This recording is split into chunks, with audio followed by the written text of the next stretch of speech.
All right, let's dive right in. Today, we're talking about two things we're all told to keep under wraps, but let's be honest, we can't stop thinking or talking about: sex and swearing. So, let's pull back the curtain and figure out what our fascination with the forbidden really says about us. It's a strange thing, isn't it? The more someone tells you not to look, the more you just have to peek. So, why are we, as a culture, so completely captivated by the very things we're told are off limits?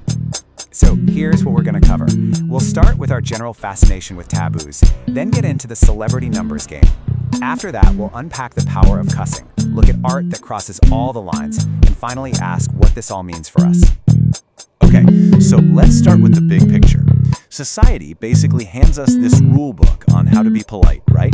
But what is it about the chapters that have been ripped out that makes them so magnetic?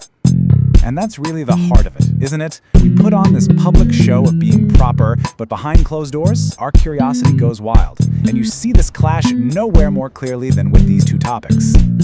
Let's see how this actually plays out. It seems like we have this deep, almost obsessive need to put a number on everything. And I mean everything, including the most private details of famous people's lives.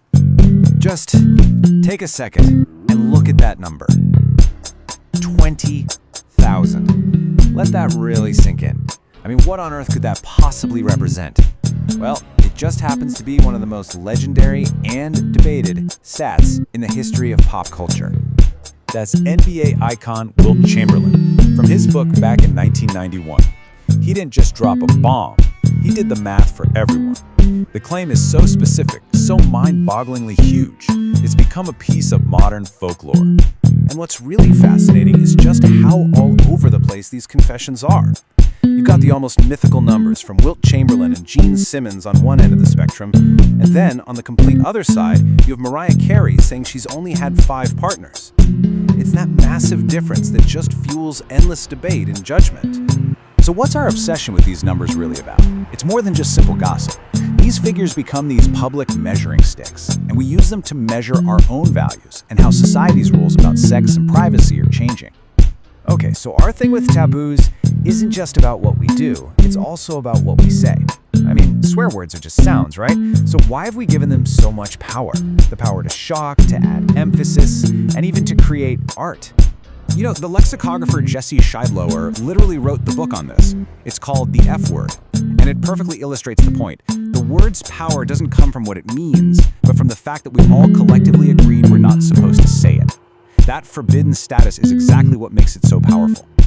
And just like with everything else, we love to categorize our verbal taboos. The Guardian newspaper once published a rating of the sweariest band names, and wow, it's quite the list. You've got the almost tame-sounding fuck buttons at a 6.5, then it jumps way up to anal cunt at a 9.5, and then topping the charts with a perfect 10 is the unforgettable maggot-stuffed cunt. It's funny, but it also tells you a lot about our need to put some kind of order on even the most chaotic stuff.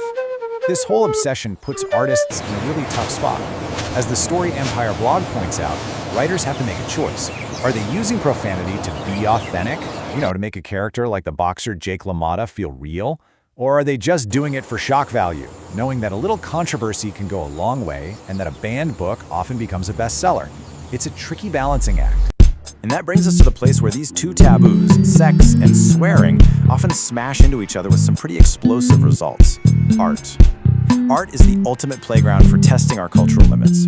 And here's the thing, we don't just consume this kind of art, we actively catalog it. The San Francisco Public Library's list of most disturbing fiction isn't just a reading list, it's actual proof of how we use stories to consciously walk into uncomfortable places. I mean, just look at these titles: American Psycho, Lolita, A Clockwork Orange. These aren't just shocking books, they are cultural lightning rods that forced us to have conversations about violence, sexuality, and power. The fact that they exist and that they're on a list like this proves that we need art to help us face the things we're too scared to talk about in so-called polite society. So we've looked at celebrity gossip, sweary band names, and some seriously disturbing books. What's the common thread here? What does our deep fascination with breaking all these rules really tell us about who we are? This is it. This is the main takeaway. It's not just about getting a cheap thrill. Every single time we gossip about a celebrity, or debate a curse word in a movie, or read a book that pushes our buttons, we're actually taking part in this huge, unspoken cultural negotiation about what's okay and what's not. We are constantly drawing and redrawing the lines together. Okay, after digging into all these forbidden corners of our culture, what's the one thing we should really walk away with? It's that wrestling with these uncomfortable, forbidden topics is absolutely essential. It's not a distraction from the important stuff. It is the important stuff. It's literally how we figure ourselves out and evolve as a society. And wouldn't it be great if we could just boil this messy human process down into 5 easy steps, like plan your taboos or batch similar sins together? But our relationship with the forbidden is not a productivity hack. It's complicated, it's chaotic, and it's deeply, deeply human. Yeah, there's no neat little quote that can wrap this all up. We can't just protect our time from these difficult conversations. In fact, facing them head on is how we decide what our time and our culture is even for. So, I'll just leave you with this to chew on. Are these taboos the solid guardrails that keep society on the road, or are they just lines in the sand that we're all secretly dying to cross? Thanks for joining me for this one.